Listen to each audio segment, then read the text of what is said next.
ਸਾਡੇ ਅੱਜ ਦੇ ਇਸ ਵੀਡੀਓ ਦਾ ਵਿਸ਼ਾ ਹੈ ਅਣਡਿੱਠਾ ਪਹਿਰਾ ਅਨਸੀਨ ਪੈਸੇਜ।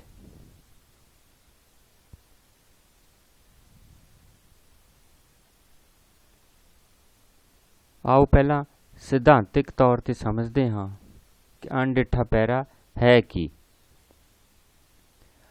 ਅਣਡਿੱਠੇ ਪਹਿਰੇ ਤੋਂ ਭਾਵ ਉਹ ਪਹਿਰਾ ਜੋ ਪਾਠਕ੍ਰਮ ਵਿੱਚ ਨਿਰਧਾਰਿਤ ਪੁਸਤਕਾਂ ਵਿੱਚ ਸ਼ਾਮਿਲ ਨਾ ਹੋਵੇ। ਭਾਵ ਅਜਿਹਾ ਪਹਿਰਾ ਜੋ ਤੁਹਾਡੀ ਪਾਠ ਪੁਸਤਕ ਵਿੱਚ ਸ਼ਾਮਿਲ ਨਹੀਂ ਹੈ, ਚਾਹੇ ਪਾਠ ਪੁਸਤਕ 1 ਹੈ, 2, 3 ਜਿੰਨੀਆਂ ਵੀ ਤੁਹਾਨੂੰ ਲੱਗੀਆਂ ਹੋਈਆਂ ਹਨ ਉਸ ਵਿੱਚ ਸ਼ਾਮਿਲ ਨਹੀਂ ਹੈ। ਭਾਵ ਤੁਹਾਡੇ ਪਾਠਕ੍ਰਮ ਵਿੱਚ ਸ਼ਾਮਿਲ ਨਹੀਂ ਹੈ। ਜੋ ਤੁਹਾਡੇ ਪਾਠਕ੍ਰਮ ਵਿੱਚ ਪੁਸਤਕਾਂ ਨਿਰਧਾਰਿਤ ਹਨ ਉਹਨਾਂ ਵਿੱਚ ਇਹ ਪਹਿਰਾ ਸ਼ਾਮਿਲ ਨਹੀਂ ਹੈ। ਪ੍ਰੀਖਿਆਵਾਂ ਵਿੱਚ ਅਣਡਿੱਠਾ ਪਹਿਰਾ ਵਿਦਿਆਰਥੀਆਂ ਦੀ ਅਰਥ ਗ੍ਰਹਿਣ ਕਰਨ ਦੀ ਯੋਗਤਾ ਤੇ ਪ੍ਰਸ਼ਨਾਂ ਦੇ ਉੱਤਰ ਆਪਣੀ ਸ਼ੈਲੀ ਵਿੱਚ ਪ੍ਰਗਟਾਉਣ ਜਾਂ ਦਰਸਾਏ ਉੱਤਰਾਂ ਵਿੱਚੋਂ ਸਹੀ ਦੀ ਪਛਾਣ ਕਰਨ ਦੀ ਯੋਗਤਾ ਦੀ ਪਰਖ ਲਈ ਪੁੱਛਿਆ ਜਾਂਦਾ ਹੈ। ਸੋ ਅਣਡਿੱਠਾ ਪਹਿਰਾ ਜੋ ਹੈ ਉਹ ਪ੍ਰੀਖਿਆਵਾਂ ਦੇ ਵਿੱਚ ਪੁੱਛਿਆ ਕਿਉਂ ਜਾਂਦਾ ਹੈ? ਇੱਕ ਤਾਂ ਵਿਦਿਆਰਥੀਆਂ ਦੀ ਅਰਥ ਗ੍ਰਹਿਣ ਕਰਨ ਦੀ ਯੋਗਤਾ, ਪ੍ਰਸ਼ਨਾਂ ਦੇ ਜੋ ਉੱਤਰ ਹਨ ਉਹਨਾਂ ਨੂੰ ਆਪਣੀ ਸ਼ੈਲੀ ਵਿੱਚ ਪ੍ਰਗਟਾਉਣ ਜਾਂ ਜੋ ਉੱਤਰ ਦਰਸਾਏ ਗਏ ਹਨ ਉਹਨਾਂ ਵਿੱਚੋਂ ਸਹੀ ਦੀ ਪਛਾਣ ਕਰਨ ਦੀ ਯੋਗਤਾ ਦੀ ਪਰਖ ਲਈ ਪੁੱਛਿਆ ਜਾਂਦਾ ਹੈ।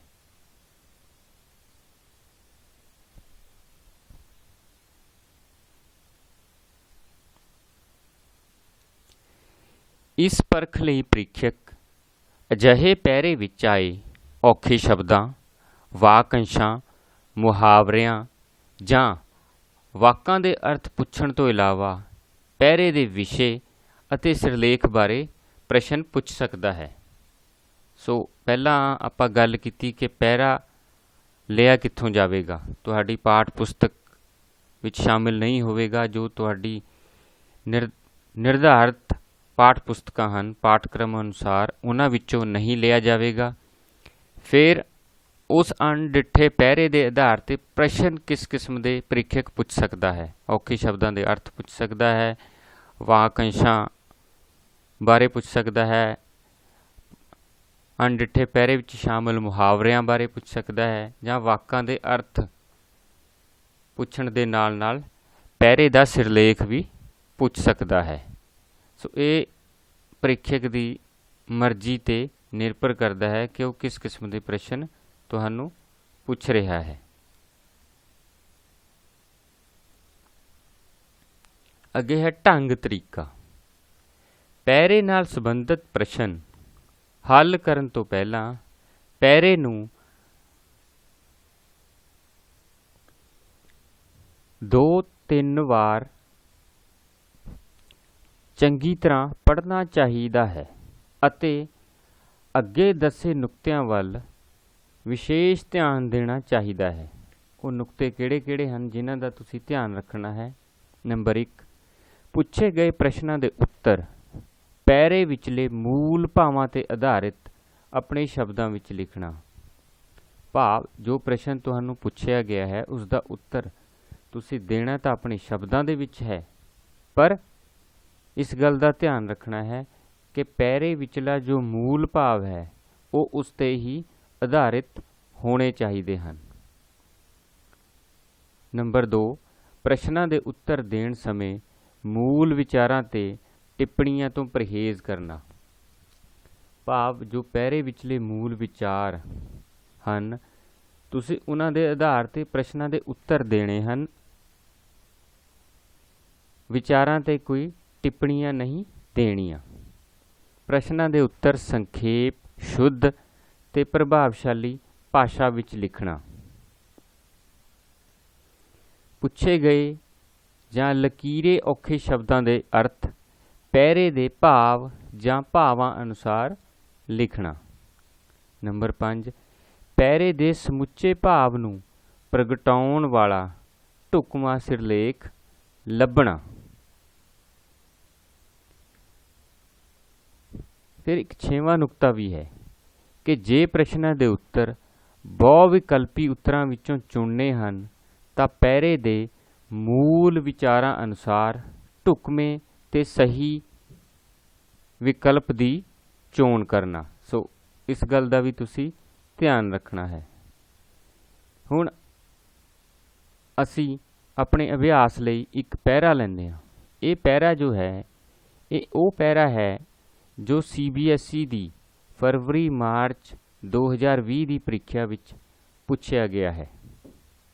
ਅਭਿਆਸ ਲਈ ਅਸੀਂ ਉਹ ਪੈਰਾ ਲੈਂਦੇ ਹਾਂ। ਇਹ ਪੈਰੇ ਦਾ ਅੱਧਾ ਹਿੱਸਾ ਹੈ, ਬਾਕੀ ਹਿੱਸਾ ਅਗਲੀ ਸਲਾਈਡ ਤੇ ਹੈ।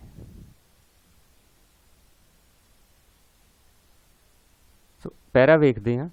ਸਿਰਫ ਉਹੀ ਦੇਸ਼ ਅਮੀਰ ਤੇ ਮਾਲੋ ਮਾਲ ਹੋ ਸਕਦੇ ਹਨ ਜਿਨ੍ਹਾਂ ਦੇ ਲੋਕ ਆਪਣੇ ਆਪ ਲਈ ਕੁਝ ਨਵਾਂ ਸੋਚ ਸਕਦੇ ਹਨ। ਉਹੀ ਕੰਮ ਕਰਦੇ ਜਾਣਾ ਜੋ ਅੱਗੇ ਕਿਸੇ ਨੇ ਕਰ ਲਿਆ ਰੁਕੇ ਵਿਕਾਸ ਦੀ ਨਿਸ਼ਾਨੀ ਹੈ। ਹੋਣਹਾਰ ਮਨੁੱਖ ਇਹੀ ਸੋਚਦਾ ਹੈ ਕਿ ਹੱਥਲਾ ਕੰਮ ਪਿਛਲੇ ਕੀਤੇ ਕੰਮ ਨਾਲੋਂ ਚੰਗੇਰਾ ਹੋਵੇ।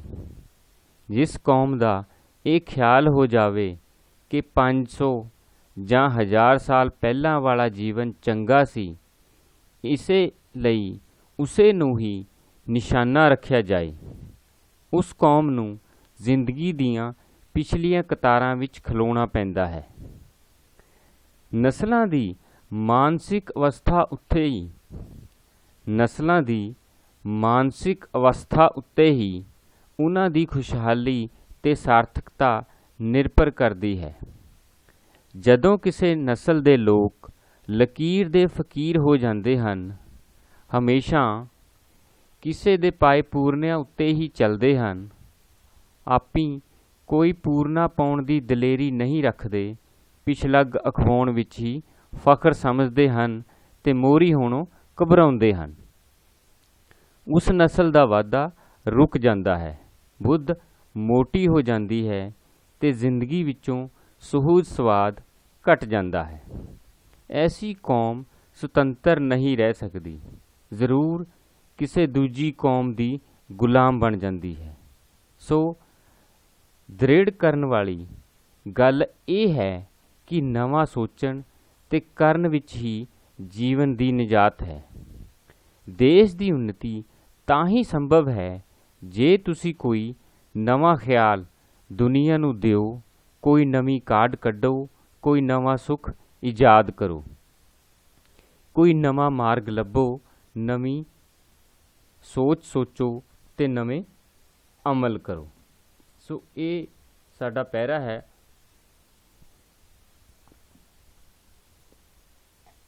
ਤੁਸੀਂ ਇਸ ਪੈਰੇ ਨੂੰ ਘੱਟ ਤੋਂ ਘੱਟ 2 ਜਾਂ 3 ਵਾਰ ਜ਼ਰੂਰ ਪੜ੍ਹਨਾ ਹੈ। ਪੜ੍ਹਨ ਤੋਂ ਬਾਅਦ ਇਹ ਸੰਪੂਰਨ ਪੈਰਾ ਹੈ। ਪੜ੍ਹਨ ਤੋਂ ਬਾਅਦ ਫਿਰ ਪ੍ਰਸ਼ਨਾਂ ਨੂੰ ਧਿਆਨ ਨਾਲ ਪੜ੍ਹੋ। ਵੇਖਦੇ ਹਾਂ ਪ੍ਰਸ਼ਨ ਕਿਹੜੇ ਕਿਹੜੇ ਹਨ। ਪ੍ਰਸ਼ਨ ਨੰਬਰ 1, ਕਿਹੜੀ ਕੌਮ ਨੂੰ ਜ਼ਿੰਦਗੀ ਦੀਆਂ ਪਿਛਲੀਆਂ ਕਤਾਰਾਂ ਵਿੱਚ ਖਲੋਣਾ ਪੈਂਦਾ ਹੈ? ਕਿਹੜੀ ਕੌਮ ਜਾਂ ਨਸਲ ਦਾ ਵਾਧਾ ਹੋਣਾ ਰੁਕ ਜਾਂਦਾ ਹੈ? ਦੇਸ਼ ਦੀ ਉੱਨਤੀ ਕਦੋਂ ਸੰਭਵ ਹੋ ਸਕਦੀ ਹੈ? ਲਕੀਰੇ ਸ਼ਬਦਾਂ ਦੇ ਅਰਥ ਲਿਖੋ। ਲਕੀਰ ਦੇ ਫਕੀਰ, ਈਜਾਦ, ਕਤਾਰਾਂ, ਫਖਰ। ਉਪਰੋਕਤ ਪੈਰੇ ਦਾ ਢੁਕਵਾਂ ਸਿਰਲੇਖ ਦਿਓ। ਸੋ ਪ੍ਰਸ਼ਨਾਂ ਨੂੰ ਪੜ੍ਹਨ ਤੋਂ ਬਾਅਦ ਪਹਿਲਾਂ ਤੁਸੀਂ ਪੈਰੇ ਵਿੱਚੋਂ ਇਹ ਵੇਖਣਾ ਹੈ ਕਿ ਕਿਹੜੇ ਕਿਹੜੇ ਪ੍ਰਸ਼ਨ ਦਾ ਉੱਤਰ ਕਿੱਥੋਂ ਕਿੱਥੋਂ ਤੁਹਾਨੂੰ ਮਿਲੇਗਾ। ਲਕੀਰੇ ਸ਼ਬਦਾਂ ਵੱਲ ਵਿਸ਼ੇਸ਼ ਧਿਆਨ ਦੇਣਾ ਹੈ। ਤੁਹਾਨੂੰ ਇੱਕ ਵਾਰ ਮੈਂ ਪੈਰਾ ਪੂਰਾ ਦੁਬਾਰਾ ਦਿਖਾ ਦਿੰਦਾ ਹਾਂ ਕਿ ਜਿਵੇਂ ਇਹ ਲਕੀਰੇ ਸ਼ਬਦ ਹਨ, 4 ਜੋ ਲਕੀਰੇ ਸ਼ਬਦ ਹਨ ਇਹਨਾਂ ਦੇ ਅਰਥ ਪੁੱਛੇ ਗਏ ਹਨ।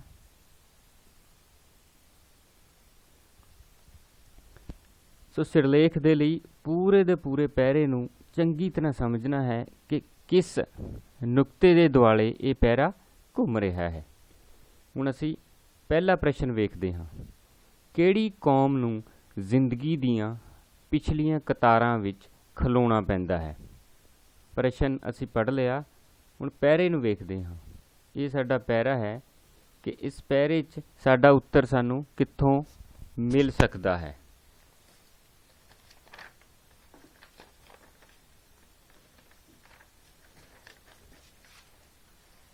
ਧਿਆਨ ਨਾਲ ਵੇਖੋ, ਅਭਿਆਸ ਕਰੋ ਕਿ ਕਿੱਥੋਂ ਸਾਡਾ ਉੱਤਰ ਸਾਨੂੰ ਮਿਲ ਸਕਦਾ ਹੈ।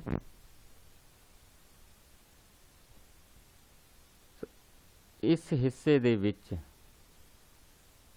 ਸਾਡਾ ਜੋ ਉੱਤਰ ਹੈ ਉਹ ਪਿਆ ਹੈ।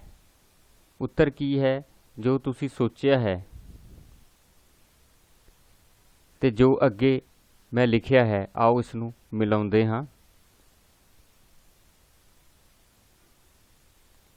500 ਜਾਂ 1000 ਸਾਲ ਪਹਿਲਾਂ ਵਾਲੇ ਜੀਵਨ ਨੂੰ ਬਹੁਤ ਚੰਗਾ ਸਮਝਣ ਦੀ ਸੋਚ ਰੱਖਣ ਵਾਲੀ ਤੇ ਉਸੇ ਨੂੰ ਹੀ ਨਿਸ਼ਾਨਾ ਮੰਨ ਕੇ ਚੱਲਣ ਵਾਲੀ ਕੌਮ ਨੂੰ ਜ਼ਿੰਦਗੀ ਦੀਆਂ ਪਿਛਲੀਆਂ ਕਤਾਰਾਂ ਵਿੱਚ ਖਲੋਣਾ ਪੈਂਦਾ ਹੈ। ਸੋ ਹੁਣ ਤੁਸੀਂ ਵੇਖ ਸਕਦੇ ਹੋ ਕਿ ਪੈਰੇ ਦੇ ਉਸ ਹਿੱਸੇ ਵਿੱਚੋਂ ਅਸੀਂ ਆਪਣਾ ਉੱਤਰ ਬਣਾਇਆ ਹੈ। ਕਈ ਵਾਰੀ ਇਹ ਹੁੰਦਾ ਹੈ ਕਿ ਪ੍ਰਸ਼ਨ ਦਾ ਉੱਤਰ ਹੂਬਹੂ ਪੈਰੇ ਦੇ ਵਿੱਚੋਂ ਸਾਨੂੰ ਮਿਲ ਜਾਂਦਾ ਹੈ, ਪਰ ਅਕਸਰ ਜੋ ਹੈ ਉਹ ਉਸ ਹਿੱਸੇ ਨੂੰ ਪੜ੍ਹ ਕੇ ਸਾਨੂੰ ਆਪਣੇ ਸ਼ਬਦਾਂ ਦੇ ਵਿੱਚ ਬਣਾਉਣਾ ਪੈਂਦਾ ਹੈ। ਅਗਲਾ ਪ੍ਰਸ਼ਨ ਹੈ, ਕਿਹੜੀ ਕੌਮ ਜਾਂ ਨਸਲ ਦਾ ਵਾਧਾ ਹੋਣਾ ਰੁਕ ਜਾਂਦਾ ਹੈ? ਹੁਣ ਪ੍ਰਸ਼ਨ ਅਸੀਂ ਪੜ੍ਹ ਲਿਆ। ਹੁਣ ਵੇਖਦੇ ਹਾਂ।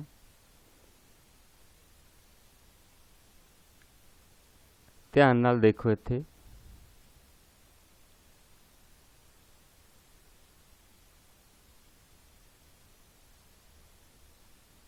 ਇਸ ਹਿੱਸੇ ਦੇ ਵਿੱਚ ਸਾਡਾ ਉੱਤਰ ਜੋ ਹੈ ਉਹ ਪਿਆ ਹੈ। ਹੁਣ ਉੱਤਰ ਵੇਖਦੇ ਹਾਂ ਕਿ ਲਕੀਰ ਦੇ ਫਕੀਰ ਹੋਣ ਵਾਲੀ, ਕਿਸੇ ਦੇ ਪਾਏ ਪੂਰਨਿਆਂ ਤੇ ਚੱਲਣ ਵਾਲੀ, ਮੋਹਰੀ ਹੋਣ ਦੀ ਥਾਂ ਪਿਛਲੱਗ ਬਣੇ ਰਹਿਣ ਵਿੱਚ ਫਖਰ ਮਹਿਸੂਸ ਕਰਨ ਵਾਲੀ ਕੌਮ ਜਾਂ ਨਸਲ ਦਾ ਵਾਧਾ ਰੁਕ ਜਾਂਦਾ ਹੈ।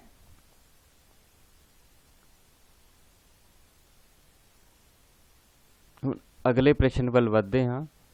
ਦੇਸ਼ ਦੀ ਉੱਨਤੀ ਕਦੋਂ ਸੰਭਵ ਹੋ ਸਕਦੀ ਹੈ? ਸੋ ਇਹ ਦੇਖੋ, ਇਸ ਹਿੱਸੇ ਦੇ ਵਿੱਚ ਸਾਡਾ ਜੋ ਉੱਤਰ ਹੈ ਉਹ ਪਿਆ ਹੈ। ਇੱਥੋਂ ਅਸੀਂ ਆਪਣਾ ਉੱਤਰ ਤਿਆਰ ਕਰਨਾ ਹੈ ਕਿ ਜੇ ਦੁਨੀਆ ਨੂੰ ਨਵਾਂ ਖਿਆਲ, ਨਵੀਂ ਕਾਢ, ਨਵਾਂ ਸੁੱਖ, ਨਵਾਂ ਮਾਰਗ ਤੇ ਉਸਾਰੂ ਸੋਚ ਮਿਲੇ ਅਤੇ ਉਸ ਤੇ ਅਮਲ ਹੋਵੇ ਤਾਂ ਹੀ ਦੇਸ਼ ਦੀ ਉੱਨਤੀ ਸੰਭਵ ਹੋ ਸਕਦੀ ਹੈ।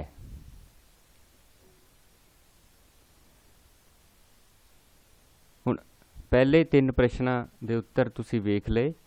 ਹੁਣ ਅਸੀਂ ਸ਼ਬਦਾਂ ਦੇ ਅਰਥ ਲਿਖਦੇ ਹਾਂ, ਸਮਝਦੇ ਹਾਂ ਕਿ ਕੀ ਹਨ। ਲਕੀਰੇ ਸ਼ਬਦਾਂ ਦੇ ਅਰਥ ਲਿਖੋ। ਲਕੀਰ ਦੇ ਫਕੀਰ, ਇਜਾਦ, ਕਤਾਰਾਂ, ਫਖਰ।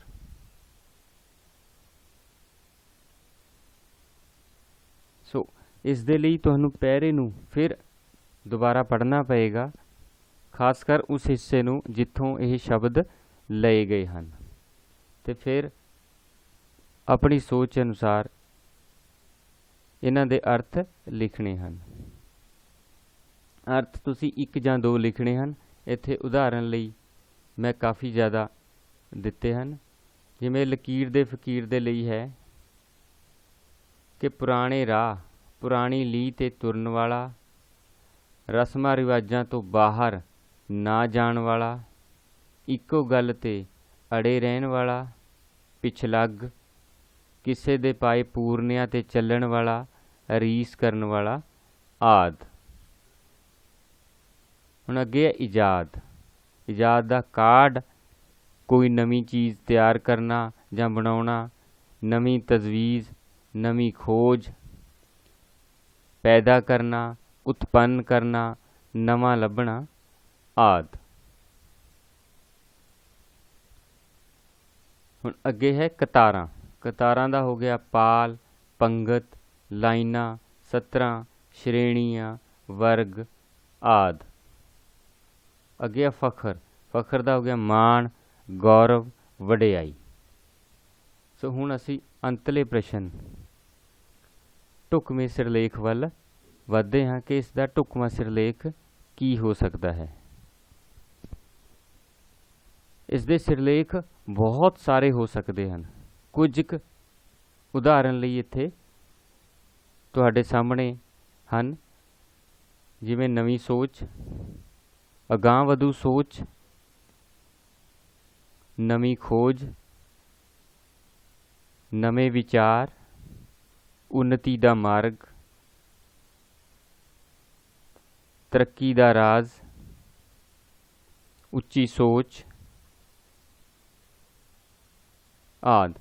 ਇਸ ਹੋਰ ਵੀ ਸਿਰਲੇਖ ਹੋ ਸਕਦੇ ਹਨ। ਸੋ ਇਸ ਤਰ੍ਹਾਂ ਤੁਸੀਂ ਆਪਣੇ ਪ੍ਰਸ਼ਨਾਂ ਦੇ ਉੱਤਰ ਜਾਂ ਔਖੇ ਸ਼ਬਦਾਂ ਦੇ ਉੱਤਰ ਤੇ ਸਿਰਲੇਖ ਨੂੰ ਲੱਭਣਾ ਹੈ। ਹੁਣ ਕਈ ਵਾਰੀ ਕੀ ਹੁੰਦਾ ਹੈ ਕਿ ਇਹ ਤਾਂ ਅਸੀਂ ਉੱਤਰ ਬਣਾ ਕੇ ਲਿਖੇ ਹਨ, ਤੇ ਕਈ ਵਾਰੀ ਕੀ ਹੁੰਦਾ ਹੈ ਕਿ ਬਹੁ ਵਿਕਲਪੀ ਪ੍ਰਸ਼ਨ ਆ ਜਾਂਦੇ ਹਨ ਕਿ ਤੁਸੀਂ ਉਹਨਾਂ ਵਿੱਚੋਂ ਚੁਣ ਕੇ ਹੀ ਲਿਖਣਾ ਹੈ। ਉਸ ਦੀ ਵੀ ਇੱਕ ਉਦਾਹਰਨ ਵੇਖਦੇ ਹਾਂ, ਇੱਕ ਪੈਰਾ ਲੈ ਕੇ, ਕਿ ਉਹਨਾਂ ਨੂੰ ਕਿਵੇਂ ਹੱਲ ਕਰਨਾ ਹੈ। ਆਓ ਵੇਖਦੇ ਹਾਂ।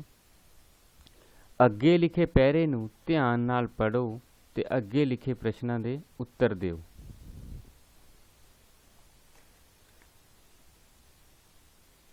ਇਹ ਜੋ ਪੈਰਾ ਹੈ ਮੈਂ ਇੱਕ ਵਿਆਕਰਨ ਦੀ ਕਿਤਾਬ ਵਿੱਚੋਂ ਲਿਆ ਹੈ ਉਦਾਹਰਨ ਦੇ ਲਈ।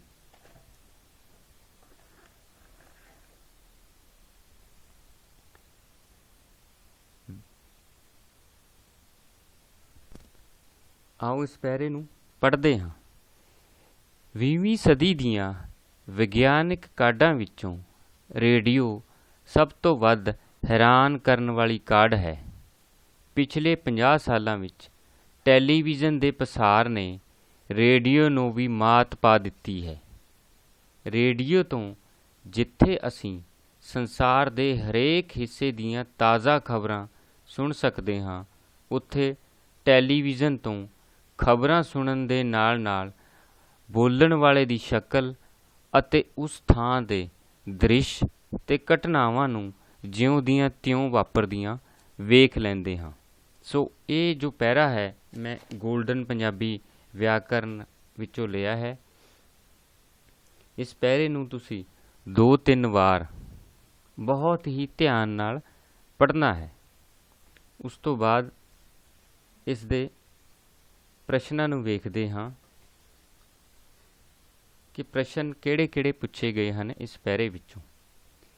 20ਵੀਂ ਸਦੀ ਦੀ ਸਭ ਤੋਂ ਵੱਧ ਹੈਰਾਨ ਭਰੀ 20ਵੀਂ ਸਦੀ ਦੀ ਸਭ ਤੋਂ ਹੈਰਾਨੀ ਭਰੀ ਕਾਢ ਕਿਹੜੀ ਸੀ? ਰੇਡੀਓ ਨੂੰ ਕਿਸ ਨੇ ਮਾਤ ਪਾਈ ਹੈ? ਰੇਡੀਓ ਤੋਂ ਖਬਰਾਂ ਕਿਵੇਂ ਪ੍ਰਾਪਤ ਹੁੰਦੀਆਂ ਹਨ? ਟੈਲੀਵਿਜ਼ਨ ਦੀਆਂ ਖਬਰਾਂ ਰੇਡੀਓ ਤੋਂ ਕਿਵੇਂ ਭਿੰਨ ਹਨ? ਉਪਰੋਕਤ ਪੈਰੇ ਦਾ ਢੁਕਵਾਂ ਸਿਰਲੇਖ ਲਿਖੋ। ਸੋ ਇਹ ਸਾਡੇ ਪ੍ਰਸ਼ਨ ਹਨ। ਤੁਸੀਂ ਪ੍ਰਸ਼ਨਾਂ ਨੂੰ ਵੀ 2-3 ਵਾਰ ਧਿਆਨ ਨਾਲ ਪੜ੍ਹੋ। ਹੁਣ ਪਹਿਲਾ ਪ੍ਰਸ਼ਨ ਵੇਖਦੇ ਹਾਂ। 20ਵੀਂ ਸਦੀ ਦੀ ਸਭ ਤੋਂ ਹੈਰਾਨੀ ਭਰੀ ਕਾਢ ਕਿਹੜੀ ਸੀ? ਸੋ ਪਹਿਲੀਆਂ 2 ਸਤਰਾਂ ਦੇ ਵਿੱਚ ਸਾਡਾ ਉੱਤਰ ਜੋ ਹੈ ਉਹ ਪਿਆ ਹੈ। ਕੀ ਹੈ ਉੱਤਰ? ਆਓ ਵੇਖਦੇ ਹਾਂ। 4 ਵਿਕਲਪ ਹਨ ਸਾਡੇ ਕੋਲ: ਟੈਲੀਵਿਜ਼ਨ, ਰੇਡੀਓ, ਟੈਲੀਫੋਨ, ਤੇ ਮੋਬਾਈਲ। ਹੁਣ ਵੇਖਦੇ ਹਾਂ ਕਿ ਸਹੀ ਉੱਤਰ ਕਿਹੜਾ ਹੈ। 3 ਗਲਤ ਉੱਤਰ ਹਟ ਗਏ, ਗਾਇਬ ਹੋ ਗਏ। ਸਹੀ ਉੱਤਰ ਰਹਿ ਗਿਆ ਸਾਡੇ ਕੋਲ ਰੇਡੀਓ। ਹੁਣ ਪ੍ਰਸ਼ਨ ਨੰਬਰ 2, ਰੇਡੀਓ ਨੂੰ ਕਿਸ ਨੇ ਮਾਤ ਪਾਈ ਹੈ? ਹੁਣ ਪੈਰੇ ਨੂੰ ਵੇਖਦੇ ਹਾਂ। ਇਹਨਾਂ 2 ਸਤਰਾਂ ਦੇ ਵਿੱਚ ਸਾਡਾ ਜੋ ਉੱਤਰ ਹੈ ਉਹ ਪਿਆ ਹੈ। ਧਿਆਨ ਨਾਲ ਪੜ੍ਹੋ। ਹੁਣ ਅੱਗੇ ਵਧਦੇ ਹਾਂ। ਇੱਥੇ ਸਾਡੇ ਕੋਲ 4 ਵਿਕਲਪ ਹਨ: ਟੈਲੀਵਿਜ਼ਨ, ਅਖਬਾਰ, ਟੈਲੀਫੋਨ, ਮੋਬਾਈਲ। ਸੋ ਕਿਸ ਨੇ ਮਾਤ ਪਾਈ ਹੈ? ਵੇਖਦੇ ਹਾਂ ਸਾਡਾ ਉੱਤਰ ਕੀ ਹੈ। 3 ਗਲਤ ਉੱਤਰ ਹਟ ਗਏ। ਟੈਲੀਵਿਜ਼ਨ ਸਹੀ ਉੱਤਰ ਹੈ। ਤੀਜਾ ਪ੍ਰਸ਼ਨ, ਰੇਡੀਓ ਤੋਂ ਖਬਰਾਂ ਅਸੀਂ ਕਿਵੇਂ ਪ੍ਰਾਪਤ ਕਰਦੇ ਹਾਂ? ਇਹ ਜੋ ਹਿੱਸਾ ਹੈ ਇਸ ਦੇ ਵਿੱਚ ਸਾਡਾ ਉੱਤਰ ਪਿਆ ਹੈ। ਇੱਥੋਂ ਲੈ ਕੇ ਇੱਥੇ ਤੱਕ। ਇੱਥੇ ਸਾਡੇ ਕੋਲ 4 ਵਿਕਲਪ ਹਨ: ਵੇਖ ਕੇ, ਪੜ੍ਹ ਕੇ, ਸੁਣ ਕੇ, ਉਪਰੋਕਤ ਸਾਰੇ ਢੰਗਾਂ ਰਾਹੀਂ ਹੀ। ਸੋ ਇਹਨਾਂ 4 ਵਿੱਚੋਂ ਦੇਖਦੇ ਹਾਂ ਕਿ ਸਹੀ ਉੱਤਰ ਕੀ ਹੈ। 3 ਗਲਤ ਉੱਤਰ ਹਟ ਗਏ। ਸਹੀ ਉੱਤਰ ਹੈ ਸੁਣ ਕੇ। ਫਿਰ ਪ੍ਰਸ਼ਨ ਨੰਬਰ 4, ਟੈਲੀਵਿਜ਼ਨ ਦੀਆਂ ਖਬਰਾਂ ਰੇਡੀਓ ਤੋਂ ਕਿਵੇਂ ਭਿੰਨ ਹਨ? ਇੱਥੋਂ ਲੈ ਕੇ ਇੱਥੇ ਤੱਕ ਸਾਡਾ ਜੋ ਉੱਤਰ ਹੈ ਉਹ ਪਿਆ ਹੈ ਇਸ ਪੈਰੇ ਦੇ ਵਿੱਚ। ਕੀ ਹੈ? ਤੁਸੀਂ ਵੀਡੀਓ ਨੂੰ ਰੋਕ ਕੇ ਉੱਥੋਂ ਪੈਰੇ ਦਾ ਅਭਿਆਸ ਕਰੀ ਜਾਣਾ ਹੈ ਕਿ ਉੱਤਰ ਕਿੱਥੇ ਪਿਆ ਹੈ। ਆਪਣਾ ਉੱਤਰ ਨੋਟ ਕਰੋ, ਸਹੀ ਉੱਤਰ ਨੂੰ ਮਿਲਾਓ। ਪਹਿਲਾ ਵਿਕਲਪ ਹੈ ਟੈਲੀਵਿਜ਼ਨ ਤੇ ਖਬਰਾਂ ਸੁਣਨ ਦੇ ਨਾਲ ਬੋਲਣ ਵਾਲੇ ਦੀ ਸ਼ਕਲ ਵੀ ਵੇਖੀ ਜਾ ਸਕਦੀ ਹੈ। ਦੂਜਾ ਵਿਕਲਪ ਹੈ ਟੈਲੀਵਿਜ਼ਨ ਤੇ ਖਬਰਾਂ ਬੋਲਣ ਵਾਲੇ ਦੀ ਕੇਵਲ ਸ਼ਕਲ ਵੇਖੀ ਜਾ ਸਕਦੀ ਹੈ। ਤੀਜਾ ਵਿਕਲਪ ਹੈ ਟੈਲੀਵਿਜ਼ਨ ਤੇ ਖਬਰਾਂ ਨੂੰ ਪੜ੍ਹਿਆ ਜਾ ਸਕਦਾ ਹੈ। ਚੌਥਾ ਹੈ ਉਪਰੋਕਤ ਵਿੱਚੋਂ ਕੋਈ ਵੀ ਨਹੀਂ। ਸੋ ਸਹੀ ਉੱਤਰ ਵੇਖਦੇ ਹਾਂ। ਸਹੀ ਉੱਤਰ ਹੈ ਟੈਲੀਵਿਜ਼ਨ ਤੇ ਖਬਰਾਂ ਸੁਣਨ ਦੇ ਨਾਲ ਬੋਲਣ ਵਾਲੇ ਦੀ ਸ਼ਕਲ ਵੀ ਵੇਖੀ ਜਾ ਸਕਦੀ ਹੈ। ਸੋ ਇਹ ਸਾਡਾ ਸਹੀ ਉੱਤਰ ਹੈ। 5ਵਾਂ ਪ੍ਰਸ਼ਨ, ਕਿ ਉਪਰੋਕਤ ਪੈਰੇ ਦਾ ਢੁਕਵਾਂ ਸਿਰਲੇਖ ਲਿਖੋ। ਤੁਸੀਂ ਫਿਰ ਪੈਰੇ ਨੂੰ ਇੱਕ ਵਾਰ ਫਿਰ ਧਿਆਨ ਨਾਲ ਵੇਖਣਾ ਹੈ ਕਿ ਕਿਸ ਚੀਜ਼ ਦੇ ਦੁਆਲੇ ਸਾਡੀ ਗੱਲ ਘੁੰਮ ਰਹੀ ਹੈ। ਪਹਿਲੀ ਗੱਲ ਹੈ ਰੇਡੀਓ ਅਤੇ ਟੈਲੀਵਿਜ਼ਨ। ਇਹ ਸਾਡਾ ਸਿਰਲੇਖ ਹੋ ਸਕਦਾ ਹੈ। ਫਿਰ ਰੇਡੀਓ ਦੀ ਕਾਢ ਹੋ ਸਕਦਾ ਹੈ। 20ਵੀਂ ਸਦੀ ਦੀ ਹੈਰਾਨੀ ਭਰੀ ਕਾਢ, ਇਹ ਵੀ ਹੋ ਸਕਦਾ ਹੈ। ਸੋ ਇਸ ਤਰ੍ਹਾਂ ਦੇ ਹੋਰ ਵੀ ਬਹੁਤ ਸਾਰੇ ਸਿਰਲੇਖ ਹੋ ਸਕਦੇ ਹਨ। ਸੋ ਅਸੀਂ ਆਪਣੇ ਅਭਿਆਸ ਲਈ 2 ਪੈਰੇ ਲਏ ਅਤੇ ਉਹਨਾਂ ਨਾਲ ਸੰਬੰਧਿਤ ਪ੍ਰਸ਼ਨਾਂ ਦੇ ਉੱਤਰ ਲੱਭੇ। ਇੱਕ ਦੇ ਵਿੱਚ ਅਸੀਂ ਤਿਆਰ ਕਰਕੇ ਲਿਖੇ, ਦੂਸਰੇ ਦੇ ਵਿੱਚ ਵਿਕਲਪਾਂ ਦੇ ਵਿੱਚੋਂ ਚੁਣੇ। ਸੋ ਇਸ ਤਰ੍ਹਾਂ ਦੇ ਤੁਹਾਨੂੰ ਪ੍ਰਸ਼ਨ ਜੋ ਹਨ ਉਹ ਪੁੱਛੇ ਜਾ ਸਕਦੇ ਹਨ ਪ੍ਰੀਖਿਆਵਾਂ ਦੇ ਵਿੱਚ। ਤੁਸੀਂ ਧਿਆਨ ਨਾਲ ਪੈਰੇ ਨੂੰ ਪੜ੍ਹਨਾ ਹੈ, ਸਮਝਣਾ ਹੈ, ਫਿਰ ਪ੍ਰਸ਼ਨਾਂ ਨੂੰ ਸਮਝਣਾ ਹੈ, ਫਿਰ ਆਪਣੇ ਜੋ ਉੱਤਰ ਹਨ ਉਹ ਸਹੀ ਢੰਗ ਨਾਲ ਬਣਾ ਕੇ ਲਿਖਣੇ ਹਨ।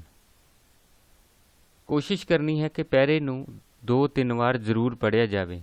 ਭਾਵੇਂ ਮੈਨੂੰ ਪਤਾ ਹੈ ਕਿ ਪ੍ਰੀਖਿਆਵਾਂ ਦੇ ਵਿੱਚ ਸਮੇਂ ਦੀ ਘਾਟ ਹੁੰਦੀ ਹੈ, ਪਰ ਇਹ ਵੀ ਬਹੁਤ ਮਹੱਤਵਪੂਰਨ ਪ੍ਰਸ਼ਨ ਹੈ ਅਤੇ ਇਸ ਨੂੰ 2-3 ਵਾਰ ਪੜ੍ਹੇ ਬਿਨਾਂ ਸਮਝਿਆ ਨਹੀਂ ਜਾ ਸਕਦਾ। ਇਸ ਗੱਲ ਦਾ ਤੁਸੀਂ ਧਿਆਨ ਰੱਖਣਾ ਹੈ। ਫਿਰ ਪ੍ਰਸ਼ਨਾਂ ਨੂੰ ਵੀ 2 ਵਾਰ ਜ਼ਰੂਰ ਪੜ੍ਹਨਾ ਹੈ ਅਤੇ ਫਿਰ ਜੋ ਆਪਣੇ ਉੱਤਰ ਹਨ ਉਹ ਤਿਆਰ ਕਰਨੇ ਹਨ ਜਾਂ ਦਿੱਤੇ ਵਿਕਲਪਾਂ ਦੇ ਵਿੱਚੋਂ ਲੱਭਣੇ ਹਨ। ਬਹੁਤ ਬਹੁਤ ਧੰਨਵਾਦ।